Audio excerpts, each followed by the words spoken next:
For more than 2 decades, under President Bush, Obama, Trump, and now Biden, immigration reform has failed to pass Congress. And the reality is that it's going to take and require some bipartisan support. Are you willing to reach across the aisle and reach consensus?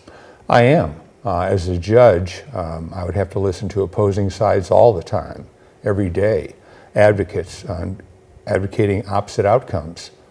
And I'd have to listen carefully, evaluate the evidence, look at the facts, look at what the law required, and then make a decision, because as a judge, you can't vote present. Without any detail, former President Trump has said he would begin the largest deportation program in U.S. history. Is this something that you would support? You know, that's a very broad, catch-all proclamation.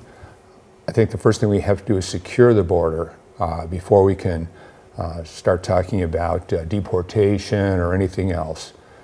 And as a judge, I can tell you that the best decisions were the ones that were made on a case-by-case basis.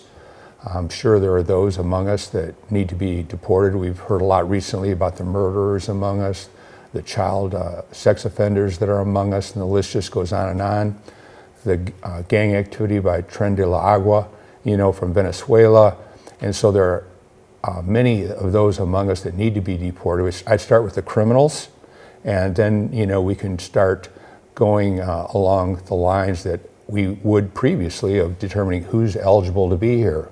I went to a naturalization ceremony at the Coronado a few weeks back. It was one of the most beautiful things to see people from every country, every color, every culture becoming Americans the right way.